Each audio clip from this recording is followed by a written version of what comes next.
Come on in. We've been saving you a seat. Welcome to ZeroBounce's webinar, DMARC Decoded. I'm Paul Leslie, a content creator here at ZeroBounce, and we've got an excellent drop-in for you today. Now, if you don't know a lot about DMARC, you're in very good company. I remember one person saying, "Who is DMARC?" We've got some good information for you, and I'd like to hear from you all. Where are you joining us from? And did you attend episode 1, or did you catch episode 1 on the YouTube channel? Just let us know where you're joining us from, and if this is your first time or if you joined us on the last one. So to tell you a little bit about ZeroBounce, many of you are no stranger to ZeroBounce. I see Sam joining us from Indiana. ZeroBounce is the #1 email verifier, and I'm taking this from our sales manager, Austin Helm. He likes to say, for everybody. Well, maybe not for everybody, but I'm sure you recognize a lot of those brands there to the right. Hello to Pierce joining us from Denver, Colorado. Tracy joining us from Chicago, first time. Pierce also first time. Karen joining us from Minnesota, also a first time. Grant joining us from Minneapolis. We've got the Midwest covered here. And Grant, welcome back. Thank you for joining us yet again. A lot of educators suggest, wait a minute, let me find this here. Oh, just to run through a few things real quick. Yes, indeed, this webinar is being recorded. You'll be able to reference this at any time on the YouTube channel. And feel free to use that chat that you're all using there. Ask any questions. Luke, their speaker, who I'm going to be introducing soon, will be happy to answer any of them. Hello to Melissa, joining us from Phoenix. Always wanted to go there. So as I was saying a moment ago about educators, many of them suggest that knowing what you're about to learn fills you with confidence, and that allows you to retain the information further. So we're going to be covering what is DMARC and why it matters, anatomy of a DMARC record, anatomy of a DMARC report, how to set up and interpret DMARC reports, troubleshooting and best practices, and then again, if there's anything that's not clear, we're going to get to your questions. Speaking of confidence, Luke Glassner is the Duke of Deliverability here at ZeroBounce. He's our Director of Email Deliverability, and he wants to fill you with confidence and teach you everything you need to learn. He is also a very accessible guy. He wants to hear from you. He wants to talk with you. So be sure and connect with him on LinkedIn. And with that, what do you say we bring Luke onto the stage? Hello, Luke. How are you? I'm doing good. Hello, Paul. Hello. All right. Well, are you ready to kick this thing off? Yes, I think we are. We're going to have a great session today. We're going to get into all the aspects of DMARC, and we're going to decode it so that anyone will be confident in knowing how to read the reports and use this tool. Well, I'm going to step off stage. I'm going to be learning right alongside everybody else, and I'll see you at the Q&A. Great. So welcome everybody to our second session of Inbox Answers. Today we're going to be talking about DMARC, and we're going to go through all the different aspects of it. We can go to the next slide. So we're going to start off talking about what is DMARC and why does it matter. So let's go and dive right in. So the primary goal of DMARC is to identify and stop spoofing of your domain. This is why DMARC was originally created. Spoofing is when someone pretends to be you and sends emails. These could be spam. These could be phishing emails. These can create negative, negative brand impressions or cause complaints or other things that would count against you and your sender reputation. So DMARC was created, and what it does is it sits on top of your authentication records and it tells it reports to you what's going on with authentication. It reports on all mail for the domain. So you'll be able to see if someone is spoofing you using DMARC. And its primary goal is to stop that. And with that, we'll go to our next slide. So how it works is when you send out an email, the ISP that gets it checks a few of your DNS records. This is in a nutshell how all authentication works. So first it calls in and it looks up, do you actually have a DMARC record of any kind? And if you do, what is the policy that we will apply after we evaluate whether you're authenticated or not? It's also going to check your SPF or DKIM. These are typically checked right within the header of the email, or it could do a lookup, but I believe it does it right in the header. So if your email is authenticated with SPF or DKIM, it will allow that through, and then it delivers it to the subscriber's mailbox. If it is not, it will check, do you have a relaxed or a strict alignment policy?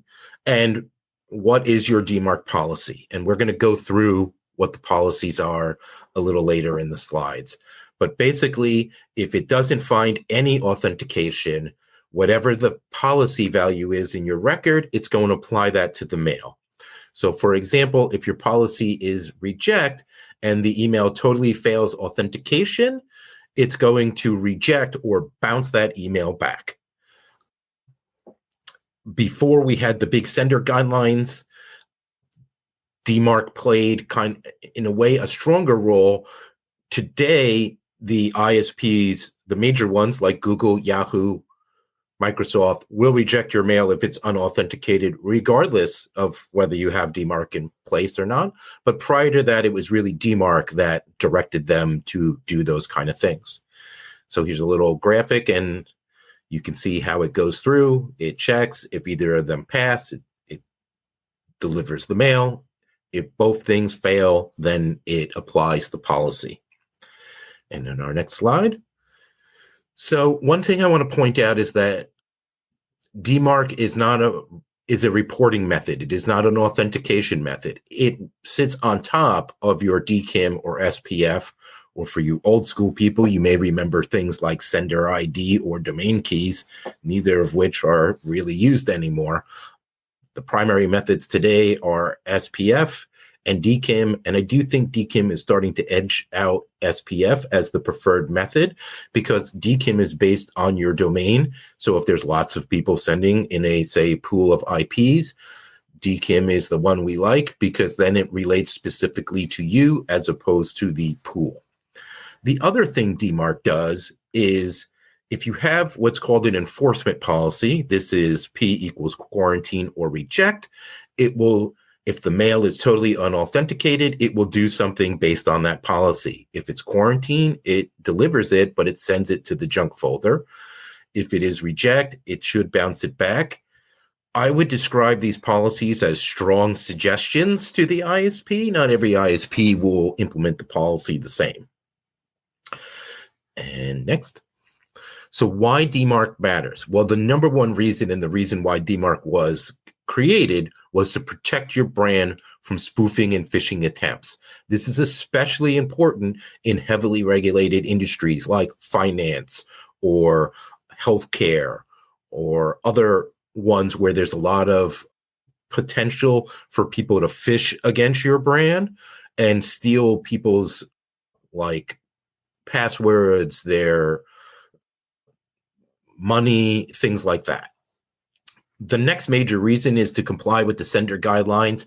Apple, Google, Microsoft, and Yahoo, AOL, and everyone they process mail for all look for authentication now. That started about a year ago, and the enforcement has really stepped up in the recent past weeks and even months. Also about a year ago, which now has been adopted and came live, was this thing called PCI DSS. I believe this stands for Payment Card Industry Data or Digital Security.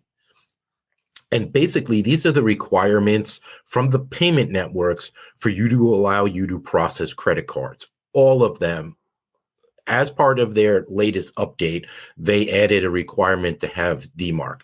So that would be anyone who processes things like MasterCard or Visa. I'm not sure if that also includes the American Express and Discover networks, but those two very well-known payment networks both require it. It gives actionable visibility into who's sending under your domain name. So when DMARC sends reports, it doesn't just report on like a specific mail stream or a specific system. It responds on all mail that references your domain in the from name or the from header, right? So if you implement this, you might find out that, hey, there's someone that has a little side account, say at MailChimp, and is sending out emails there because they don't like the tool that they were provided. That happened in one of my first DMARC implementations. You might see people spoofing against you or some other third-party mailer. If there's anything going out under your domain name, it will be reported upon. The last reason is if you are running an enforcement policy, which again are quarantine and reject, that allows a BIMI logo to show if you have BIMI as well as DMARC. For many people, BIMI is kind of the icing on the cake for having reached full reject. This is the carrot that goes with having done this, in addition to better security, the end of spoofing, a better domain name reputation, and all these other things.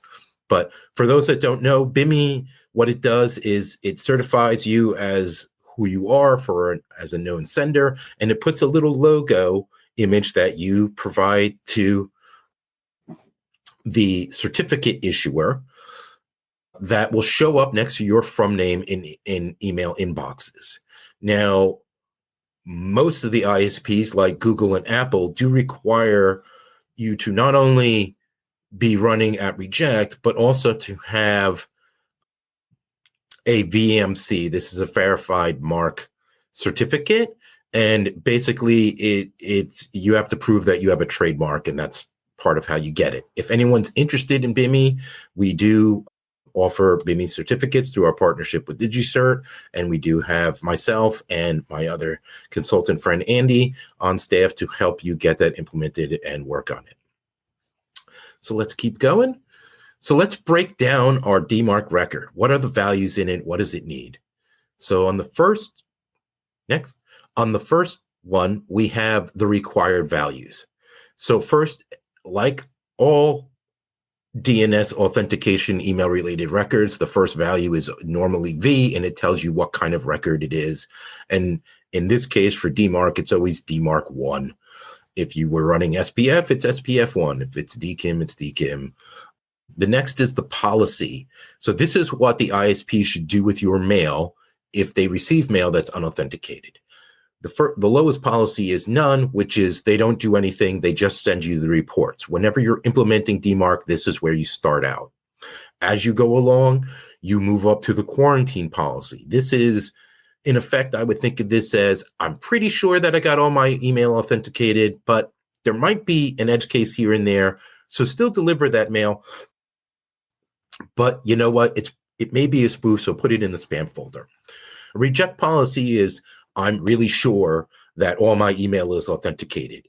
If you as an ISP receive any email that is not authenticated, that is spoofing. Please bounce it. Don't deliver it anywhere. The third value is the RUA address. This is where they send the DMARC reports to. I've seen a few people, and I've even seen a few vendors that don't list this as one of the required values. Now, according to the technical RFC, I do not believe this is technically required, but from a practical standpoint, if you're going to put up a DMARC record, then you need some place to send the reports to. And we'll get into that a little later as well. And next, we're going to move to the common optional values. SP is the subdomain policy. So if you want a different policy from your main domain, called the top level domain, the TLD, you can use this value. Now, this sets this for all subdomains. However, this is an optional value. DMARC will inherit from whatever is the domain above it that has the record into the different subdomains below it. So really, you use this typically when you want to have a different policy for all your subdomains. Now, if you use this optional one, this optional value, the SP value, this will apply to all the subdomains. It's not like different policies for different subdomains. There are ways to do that, and we will get to that at the end. Then the next one is the PCT. Sorry, go back one. The PCT, the percentage, this is the amount of mail you want reported on. If this isn't not included, it's assumed to be 100%. The only time I really see people use anything below 100% is they're using a processor that charges by CPM of evaluated or reported upon mail, and I'm right on the line of that pricing tier. So I might back it down a little bit to stay under that. Here at ZeroBounce, we don't charge by CPM. We only charge by domain. And so you can get, so you don't have to worry about like, hey, I have a lot of volume on this domain or subdomain, and I don't want to move up in pricing tiers. We charge one flat rate, and that's it. FO stands for the flag for forensic reports. These are more in-depth reports about whether the thing passed or failed authentication. The default is that they will not send forensic reports. If you write FO1 equals 1, which tells ISPs, please send me the forensic reports, then you want to include the next tag, the RUF. This is the place where you send forensic reports that are individual reports. And like the RUA, it uses the mail to format and comma separated. If you're asking for forensic reports from an ISP, please also tell them where to send them. And then last we have the values. These are also optional. I don't see these as much in records when people build them themselves. But basically, the ADKIM and ASPF tells it whether you want to use a strict enforcement or a relaxed enforcement with that authentication. Okay, so what does that mean? A relaxed enforcement means that when it checks to see if the authentication matches in the headers, relaxed, it will pass it. If the top level domain has the authentication, it will allow it through as long as those match. If it is strict, it has to match exactly what the domain in the email is. So if there's a subdomain, it has to match that it's a subdomain throughout the signatures. And just a tip here, while DMARC is inherited by subdomains, SPF and DKIM are not.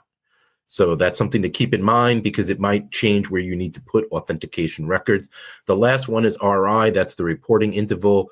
You set this in seconds to show how often you wish to receive the reports. In my experience, ISPs send daily aggregate reports, and that's kind of it. I will also advise you that not every ISP actually sends forensic reports, regardless of whether you set it to yes or not. Some just only do aggregated reports. And now we're going to move on to what's in the DMARC report. So what happens here is, and we'll go to the next slide. What happens here is when you set up DMARC, the ISPs are going to send you an email with the aggregated results for the day. Okay. And in that email is going to be an attachment. It's typically in a zip file. And in that zip file is this XML file that is the actual report. So what do these things mean and what is contained in it? So the first top half part is kind of the report metadata. This is who it's from, what was the ISP's email address that they sent it from, like who's reporting to you, the report ID, and a date range of the report given as a Unix timestamp in seconds. That's what these two big numbers at the bottom are. For those techie among you, you might call this epoch time. But that is the first section of the report. And now we're going to look at the next section, which is what is the policy and what did it read from your DMARC record? So the first is whatever the sending domain is, and then it's going to check, is it relaxed or strict for DKIM? Is it relaxed or strict for SPF? What is the policy that you want to apply and how much mail should we apply it to? That's the next chunk of this XML file. And then in the last chunk, part 3, we're going to see these are the evaluation and results, right? So it'll tell you what the IP is, how much mail it got from it. This disposition part is what should we do like with the mail, and then the results of the authentication. So, and finally, it will tell you like whether it applies or not the policies based on this. So in this example, we can see that DKIM failed, but SPF passed. It gets evaluated. We had it in the previous slide as relaxed. And so if either of these pass, then DMARC is considered to have been met. If both fail, then DMARC fails. You can also make it so that if either of them fail, DMARC fails, but the majority of people use both because sometimes an SPF or DKIM header will fail when the mail is authenticated and the other one will still pass. This gives you the widest net to keep you from blocking your own mail. And in our next slide, we're going to talk about using ZeroBounce for DMARC monitoring. So we're going to dive right into our DMARC tool here at ZeroBounce. So using the DMARC reports, the first thing you should know is that you should be reviewing reports regularly, because if you are running one of the enforcement policies and you don't look at the reports ever, you may not realize that you are junking or bouncing your own mail without knowing it. So a few tips here is ensure the RUA email address is monitored. I would highly advise you all to use a DMARC processor. You can send the reports to yourself, and that is valid. But in my experience, when you do that, no one ever really looks at them because no one's going to sit there and read through that XML file that we just went through. And this is why it's much better to use a processor like us. I would suggest that you decide who reviews these reports. Is it IT? Is it marketing? Who's going to check these? And then if they find something broken with authentication, or they find someone spoofing and hurting your brand, who's going to go fix the DNS records that control SPF and DKIM? And I would another tip would be to set an internal cadence for how often you're going to review and act on these findings. If you're bringing on something new, like, hey, we just brought on this new system, and there's a case where you probably want to check it fairly regularly. If it's been set up and everything's been 100% for a while, maybe once a month is good enough. Some systems will send you alerts if there's DMARC failures. However, I find that it's important to set aside a little time, maybe a half hour a week or an hour a month, to go through these and figure out what's going on with my authentication. Is everything passing? Because it will, more than ever today, it will impact whether you reach the inbox. So let's dive into our UI. So if you go to ZeroBounce and you're working in there, you can either go to the DMARC monitor, you can get to it within the tools area, and you'll see this screen when you first get started. You're going to go ahead and add a domain, and we're going to see when you click that in our next slide, it's going to pop up a thing and show you, like, here's the value for the host name, and here's the value that there's the host name and the value that goes in the DNS record. These are typically a text record. And you can see there where I highlighted, that is the RUA address for this particular record. And by the way, they change all the time, so don't use this one. Each one is specific to the person's account. Once you have the DMARC record and it's posted, you can verify the domain pretty much immediately. You don't really need to wait for the full propagation, but it will take a while to do this within to start receiving the reports. Now, if you already have a DMARC record published and you're adding us, or maybe you were sending it to yourself, you can take just the RUA address part, that's everything that's highlighted there, and paste it in. Now, if it's the second one, you don't need the RUA equals twice. Don't put that in twice. Just put the mail to and then the big email address that it's going to send the reports to. If you have multiple RUA or RUF addresses, those are comma separated. So, and I see here, where do you find these things? This is done in your DNS in your web host. So once the thing's running, you're going to start to receive reports, and ZeroBounce is going to process these and produce you some nice charts and graphs. In our system, you can see that the source is the reporting source. In some systems, that might be the sending source. So make sure you understand, if you're not using us, and maybe you should, what you're actually seeing in the summary tables and other reports. Okay. So you'll see in this case, we got email coming from, reported to us from Outlook, from Google, from a bunch of various places. There's a whole bunch in this account. And then you can see how it does. Now you see these little arrows when you're in the UI next to them. You can sort the reports by these different columns, right? Maybe you want to look at what is the source, what ISP is getting the most mail from me, so I can take action on the highest volume things first. Those are the priority. Maybe you want to sort it by DMARC or SPF or DKIM, so that it pulls up, like, say, 0 there as the, if I sort it from lowest to highest, oh, that's the place where it's failing. This was reported by, I don't know, Google. So where am I sending to Google? I need to go check that out. And then in our next slide, we can see that if you click on one of those, it'll drill down and show you the IP addresses that they're sending the report on, right? So if you're got mail coming out from a whole bunch, then you can drill down and look for specific ones. This will help you to identify what system it is that is sending the mail that has a problem. And sorting it will allow you to bring the failures up to the top, so you know which ones fail versus which ones pass. If everything's all green across the board, then there's nothing for you to do. So we don't really need to worry about that. However, if there's red numbers like 0 or it's a low percent, then you want to address that. You especially want to do that before you increase the DMARC policy to a stronger policy like an enforcement policy, because this might be legitimate mail. You can even drill down further than this, as we'll see in this upcoming slide. And actually, this is supposed to be animated, but the one on the left shows like a fully compliant example, and the one on the right shows one that failed partially. We can kind of tell, based on the fact that the matching DKIM and return path domains here is someone else, that this is most likely a forward that got reported on. One of the things you need to look for and check out when you're looking at these failures is something a forward, or is something an actual spoofing event. You can usually tell this by the different domains listed here.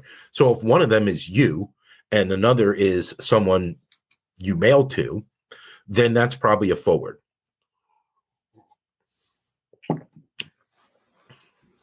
And now, so that's basically how to go through it, what the different things mean, and how to find and drill down to the errors. Now let's talk about some common issues and the root causes and troubleshooting DMARC. Okay. So some potential issues. You should only have one DMARC record in DNS for the domain. You can have second records if they're in a subdomain, but each domain or subdomain should only have one. If there's any syntax errors in it, that will cause it to break. This is like I put a comma where I needed a semicolon or something like that.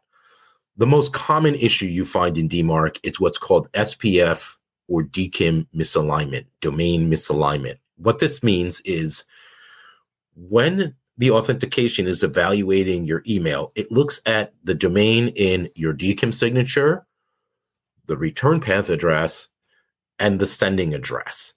All three of those need to match. If they don't, then it fails. For SPF, it's basically looking at from the same domains, but instead of evaluating a DKIM signature, because this is SPF, it checks the SPF record and it looks up and says, is this IP one of the ones authorized in the SPF record? If it is, it passes. If it's not, it fails. And that is basically what domain misalignment is. Now, if you're running a checker where you're like doing a lookup for a DMARC record in DNS, those primarily check syntax errors. All right. So that's like I have a typo in the record. They do not tell you if you're really passing authentication. And that's true for DKIM, for SPF, and for DMARC, right? All of those check syntax. In other words, I wrote the thing out right for the DNS record. It doesn't tell me that my mail passed or failed. That's why you need DMARC, right? If you are sending reports to an unauthorized receiver, that might cause an issue. What is an unauthorized receiver? If my DMARC is, if I'm using a processor, the processor publishes a DNS record that says, I'm willing to accept DMARC reports from this for this domain because I'm like their processor. Okay. If you're sending it to yourself, the email address that you're mailing it to has to be the same domain as the place where you publish the DMARC record. If not, there's a secondary DNS record that you can publish, and that's even more technical than the rest of this presentation, so we're going to leave that aside. But you basically authorize and say to the ISPs, I'm willing to accept reports for these other 3 domains. So you could accept reports for other domains. Really, only processors like us or other DMARC processors tend to do that. The last thing is if we're not using any processor and not actually reading the DMARC report, or we're not monitoring it ever, it's reporting to us errors, but we don't know it because we never look, or maybe we don't have an RUA address and we're not even receiving the report to go look at it all. So those are a few of the potential issues. Next slide. And so here's the number one issue I see with people's DMARC DNS record. They're missing an RUA or an RUF tag. Now, I've seen some vendors out there that say you don't need these, and from a practical standpoint, you do, because here's what you're saying to the ISPs when you don't have them. Dear ISP, please send me reports on my authentication. The ISP looks in your record. They go, where's the RUA address, which we send it, and the sender refuses to put the RUA address in there, so you're basically telling them, I won't tell you where to send me the report. Same thing happens if you set it to, I want to receive forensic reports. And basically they're looking for the RUF address in this case for the forensic report. RUA is aggregate, RUF is forensic. So that's how you know which is which. But again, I won't tell you where to send me the report. I've also seen people put mailboxes that don't work in there. Make sure if you put a mailbox in to receive reports, that it actually can receive mail and is live. You don't want to bounce these back. That won't be good for you. So that's one of our number one policy problems. Number 2 problem is we're moving to enforcement policies too quickly. So what does the policy do to your mail when you publish it? So none means monitoring, just send me the reports. I've mentioned this earlier on, but quarantine means send unauthenticated email to the junk folder. Reject is bounce unauthenticated mail. Now, when I say moving too quickly, I'm going to tell you a little story here about my very first DMARC implementation a few years ago. So we're working on implementing DMARC and moving all the way to full reject, right? Because we had implemented it at none. I discovered some spoofing. And I was like, okay, we need to move to an enforcement policy because there are people out there spoofing your domain. And by the way, any domain can be spoofed. It is even little small hobby domains get spoofed, right? So we had run it for a while. We were at like 99.5% stuff of passing. It seems like everything's going great. I asked them repeatedly, are you sure this is everything that sends mail? Yes, we're good. We're practically at 100%. Let's go ahead and pull the trigger. So we update the DMARC record. I believe we're at quarantine. We moved it to reject. The next day, the CEO of the company comes in and he calls me over and he, calls me up and he says, hey, when I got home yesterday, my wife was really mad at me. She was trying to email me all day and everything got bounced back to her. What did you guys do? And I explained about the reject, and it turns out we were bouncing her mail. And she was not happy when he got home, and he was not happy when he spoke to me the following morning. So while I can look back on that and kind of laugh about it now, this is an example. Sometimes there's edge cases of things that don't happen every day. Sometimes there's things that only go out once a month. And this is why I tell people, don't be too quick to move to that full reject policy. Monitor it. Make sure you're really catching everything. You don't want to bounce the CEO's wife's mail and have him fire you from a job. By the way, we fixed it and everything worked out with that particular person.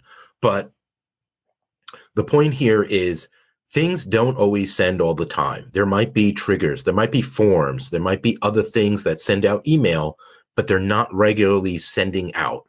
And that is why most deliverability experts will recommend monitor it for at least 30 days, then go to quarantine, do 30 days, then go to reject. This way, you've had basically 2 months of monitoring where you found all the things that send on like kind of an unusual schedule or kind of randomly. You've found those edge cases. They've been reported upon. You've addressed them. And now you're really ready to move to reject. And on to our next slide. So you've set reject, and now your marketing emails are getting blocked, right? So you move to it. Turns out the DKIM selector was not aligned. It's now failing DMARC. The policy reject blocks delivery.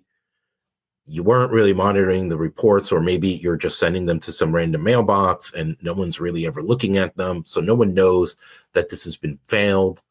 And as a result, some of the campaign or an important email didn't make it through, and you're losing campaign performance, you're losing revenue.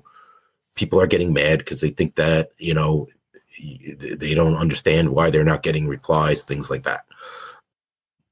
So the resolution, the first thing you do is you go in and you change the policy from reject to none so that it stops bouncing your own mail.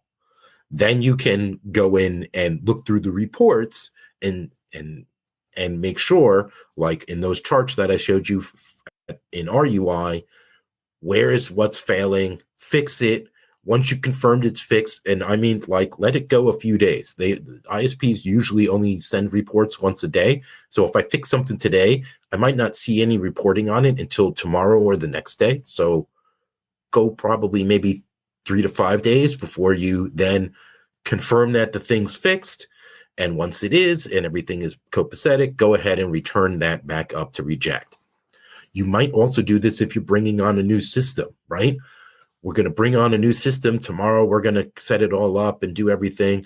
Well, change your DMARC policy to a none policy for a little while you get that new system set up, you fix all its authentication, get it all copacetic, and now everything's running right. Then we can return it back to reject or quarantine, depending on which one you like to use. Next. So the reason why reject can cause trouble is because if stuff is unauthenticated, it will bounce it. This will increase your bounce rate, right? Because it's bouncing back to you. You might notice this if you read the bounce replies. There'll usually be a specific code or will mention something about not being authenticated. This used to happen only in response to DMARC, but now that Google, Yahoo, and Microsoft, and I believe Apple all require DMARC or authenticated mail in some form for their sender guidelines, they'll bounce it regardless of what your policy is. So make sure that, you're paying attention to them. You don't want to block your own legitimate mails.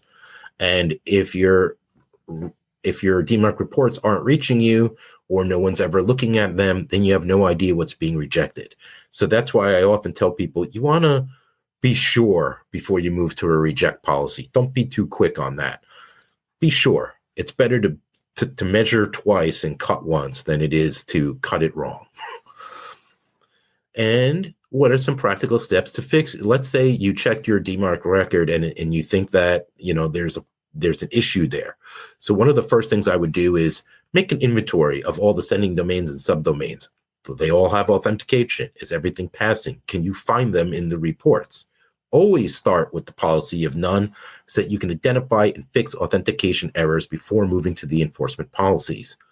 Double check the syntax and required values are present. You must have the V one. You must have a policy. You should have an RUA address from a practical standpoint.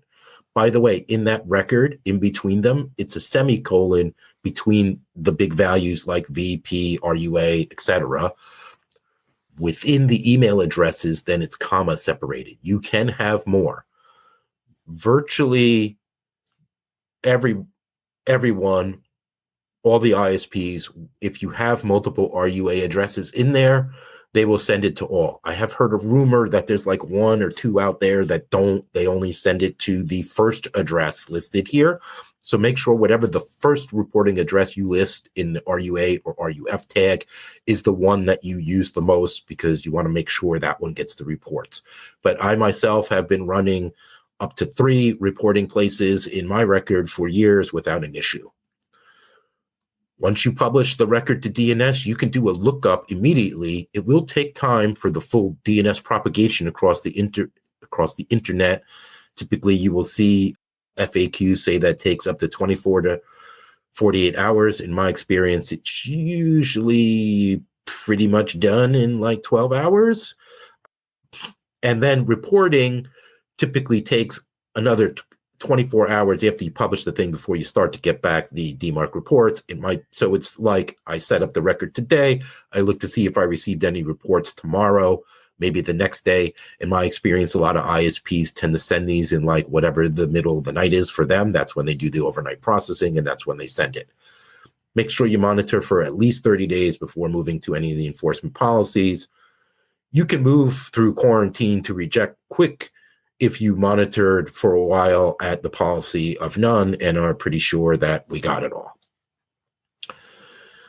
And our best practices checklist: always start with none for the monitoring phase and then escalate to a stronger policy. Some people don't really see any spoofing or anything in there that's negative. They might just leave it at none. Use a DMARC processor. We have a DMARC monitor. There's many of them out there. I like ours, obviously, but use someone. Don't just send yourself the thing and then pretend I'm going to go read these XML reports. I'm going to tell you right now, no one really does that. I will also tell you, for those of you that caught a session that I did about using ChatGPT, I used that to try and read some DMARC reports. It was okay. It would be a lot easier and a lot faster to just use a processor. Do not put multiple DMARC records in the same domain.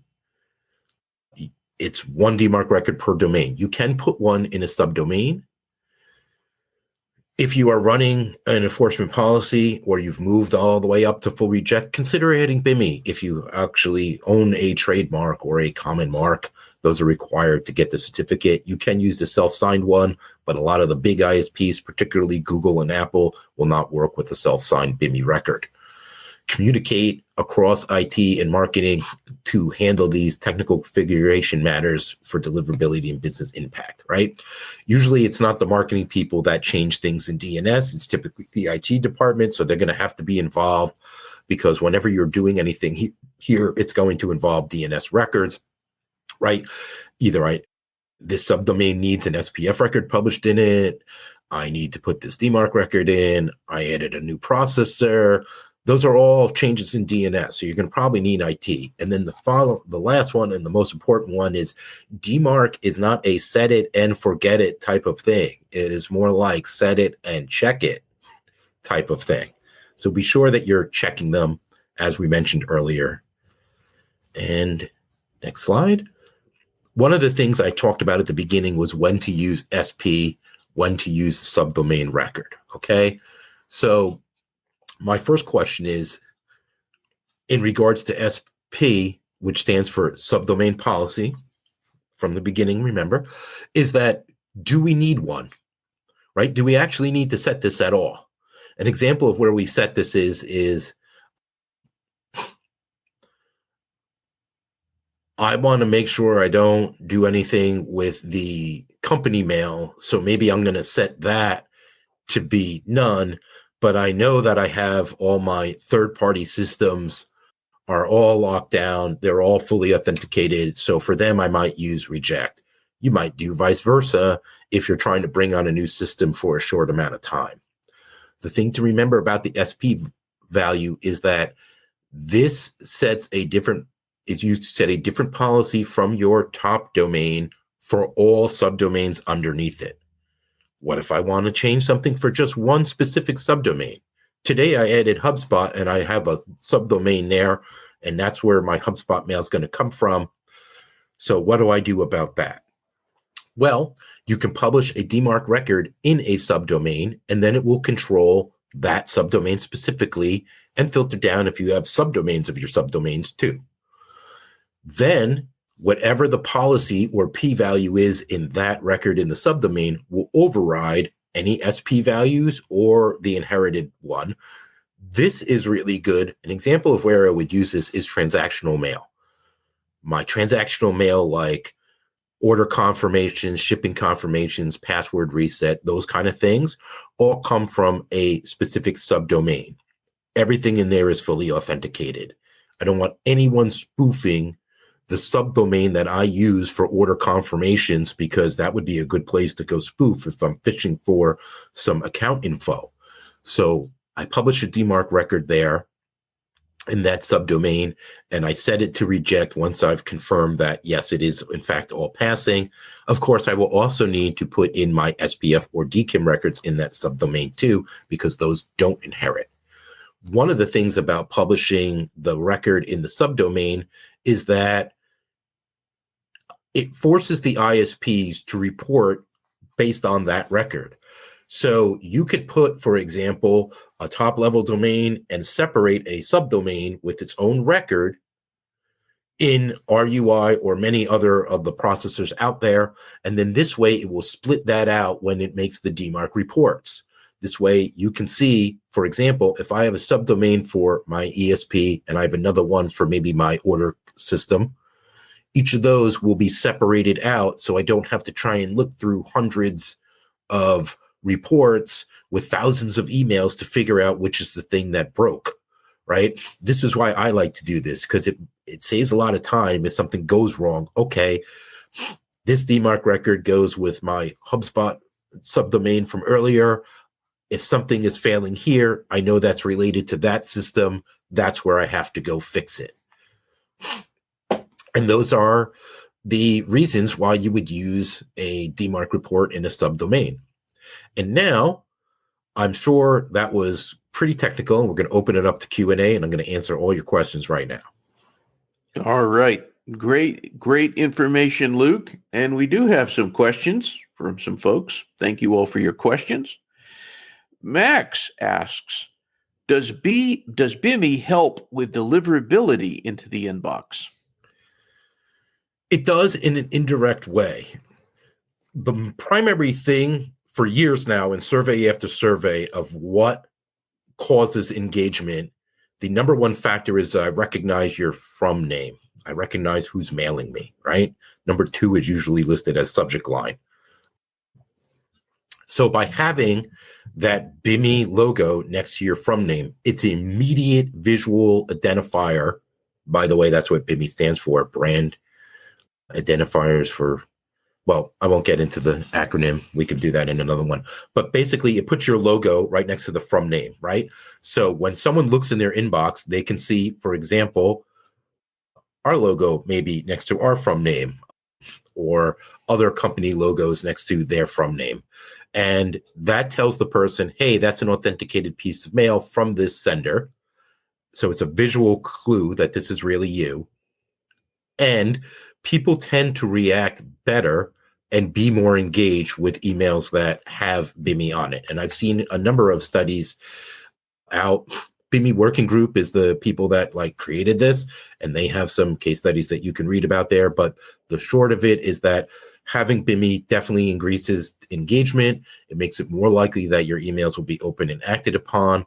And with that increased engagement comes the boost to deliverability. So that's how it affects deliverability to the inbox. Not having it should not hurt you. Having it should only help you. Very good. This comes from Karen Sage. Why would the sender be in control of these variables? If I was phishing, I would say relaxed, relaxed, relaxed. Because it tells the ISP what to do with your mail. So you should be in control of what people do with, to a degree, with what people do with your mail. And I would advise you not to be phishing. But that is why. It's because you don't want to block your own mail. You don't want to junk your own mail. You up it when you see someone, a bad actor, pretending to be you. And by the way, look at those drill down report. It's not unusual for a spoofer to try to slip something by you by throwing in a subdomain in front of your domain and hoping that nobody notices it. In fact, I see that. I've often seen that a lot. Up until the sender guideline change, I would see random mail that comes from subdomains that we do not own. One of the popular ones was news for a while. This comes from Jennifer Mann. Where are these reports in my Brevo account? Okay, so I'm familiar with that system. DMARC reports are sent to your DMARC processor that would be outside Brevo. So it's not within Brevo. The DNS records are typically in your hosting provider for your website. For most people, that's probably in cPanel. If you're familiar with that, that is like the system that controls everything. It's an interface that you use to control everything in a web host for like, hey, make email accounts, make subdomains, whatever I'm doing, run a cron job, things like that, right? Those all happen usually in cPanel. Or it might be in like GoDaddy's DNS area under domains, or similar, usually a DNS area under domains in whatever like host you use. Then when they mail the reports, this either goes to your own mailbox for you to, use some arcane method to decipher them, or it goes to a DMARC processor like us. There's quite a few out there, but as I said, one of our big advantages is that we only charge by the number of domains you have, not by the CPM. So anyone that's like a decent sized mailer or a high volume mailer, we're probably going to be significantly less to do that. So Eric asks, is this just monitoring for emails coming in, or can I monitor DMARC for outbound marketing emails? DMARC monitors the mail going out. So you send the message to the ISP sends you back the report on the email. It doesn't monitor incoming mail. Okay. So Max asks this. If you're warming up a new domain and are having inbox placement issues with Hotmail and Yahoo, would you recommend changing the policy from reject to none to improve inbox placement? And how quickly do you expect things to improve after changing the policy? Thanks for your question, Max. That's a great one. So if I'm warming up a new domain, I'm running on none, because I'm still trying to figure out everything that comes from here and make sure that everything is in fact covered.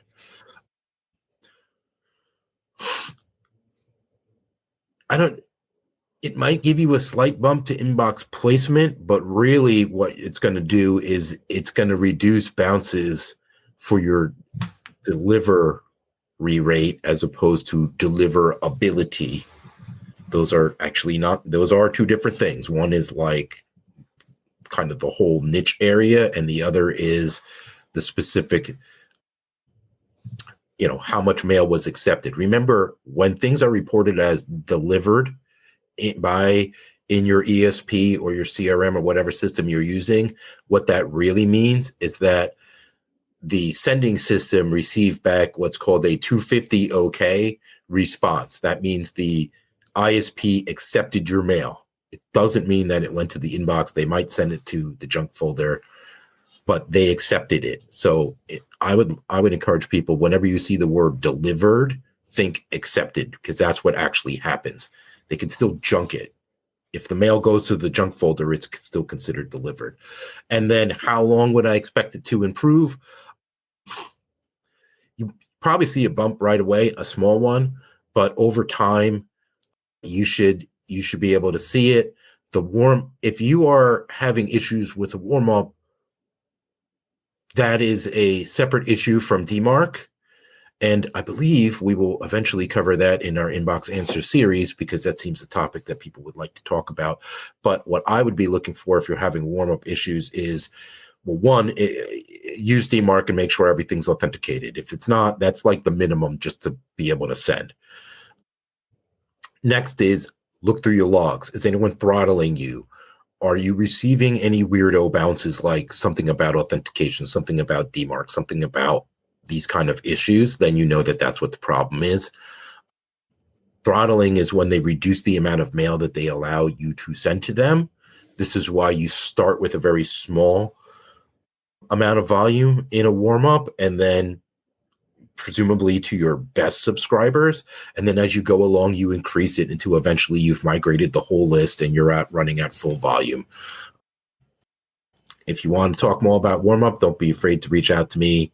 This is something I have worked with quite a bit in my career. All right. Well, thank you, everyone, for asking those questions. And I understand that you're offering a consultation. Yes, that is correct. So if you want to talk more about DMARC, you're having problems with getting it set up, or you would like us to do it, we can do that too. We can help you out there. We do those kind of projects. If you're interested in BIMI, we can help you with that. We are official DigiCert partner. Currently, I believe they're the only people that issue the VMC. There used to be a second company. I think it was GeoTrust. They stopped. So they're pretty much it. But we can help you get those things through. Don't be afraid to book a call. I'm always happy to talk. Luke, is getting BIMI, that just seems so advantageous. Is that pretty straightforward, or is it very involved? We make it very straightforward for you because we handle the process. But the thing is there are certain requirements. The biggest one is if you want the VMC, the verified mark. The verified mark they're talking about is a trademark, right? Or a service mark. So if you don't own one of those, you won't actually be able to get the VMC. And that is probably the biggest stumbling point to people doing BIMI. You can not have a certificate or basically point it to yourself.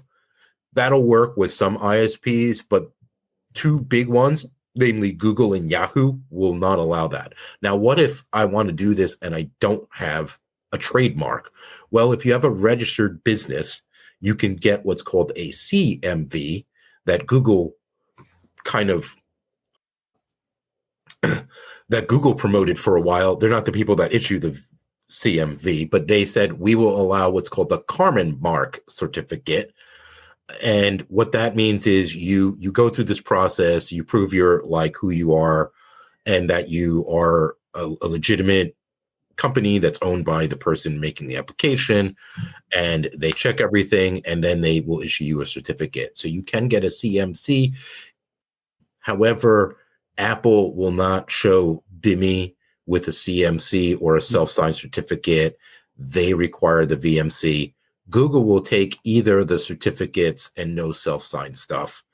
The other few usually will show BIMI, provided you've met every other requirement. For example, when it first came out, Yahoo didn't actually require to have the VMC. And you can go to the BIMI working group, that's the people that invented it, and see about who currently supports it or not. Luke, do you have time for one more question? Sure. All right. Eric has this follow-up. Any insight into why my email would hit the inbox with an unverified tag? This is in Outlook, but is this related to DMARC?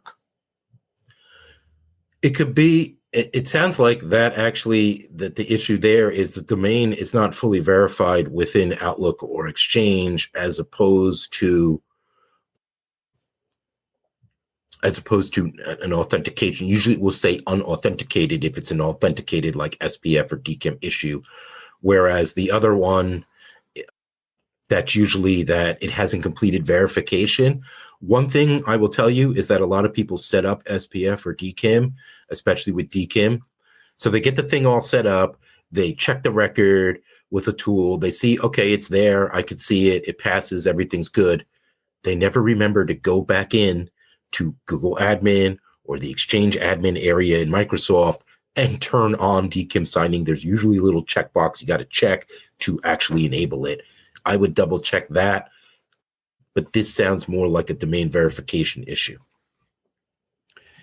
Max has this last question. Can you use BIMI if you're sending on the behalf of your client? BIMI is tied to a specific domain, and it'll work with other domains, but it probably won't work if you are sending on behalf of a client because they're a different company with a different trademark. Now, if you have, and maybe we should do a BIMI session, if you have BIMI, one, it will work with subdomains, and two, if you buy the thing, you can have like different BIMI logos for different brands, and that is not as expensive as buying it as multiple companies, right? So if I'm Procter & Gamble, I can have the P&G logo on the png.com emails, and I could have the Tide logo on the emails that come from the domain Tide. But BIMI is specifically tied to the company and the domain. So the short answer is probably no. They would need to. Right. Well, as you'll see here, this is not the end in the classic sense. Thank you all so much for joining us on this episode, but there's going to be more. As you know, this is a 7-part series, so we invite you to join us on the next one. Yes, we're going to have episode 3 coming up in December, about a month from now. And it's going to be an Ask Me Anything Live. So you can come in, we could play Stump the Star, you can throw out questions, and I'm going to answer them right there for you. Whatever you want to know about email, especially deliverability. But of course, hey, you have a question about something else related to email, I'll be happy to answer that one too. I've done a lot in email over the years. So please join us on December 9th and bring your questions. That's right. We will hopefully see each and every one of you next month. And thank you all for all the positive comments. And we wish you all a wonderful and productive day. And thank you, Luke. It's always a pleasure to do this. Thanks for having me on. I hope you all found value in today's webinar. I know there was a lot to cover there. We are going to have the recording out to you within probably a couple days. So keep that in mind. If you ever need to go back, you can go back and read it again, or just, hit me up at luke@zerobounce.net, and I'll be happy to answer your questions. Thanks everybody who attended. Thank you all.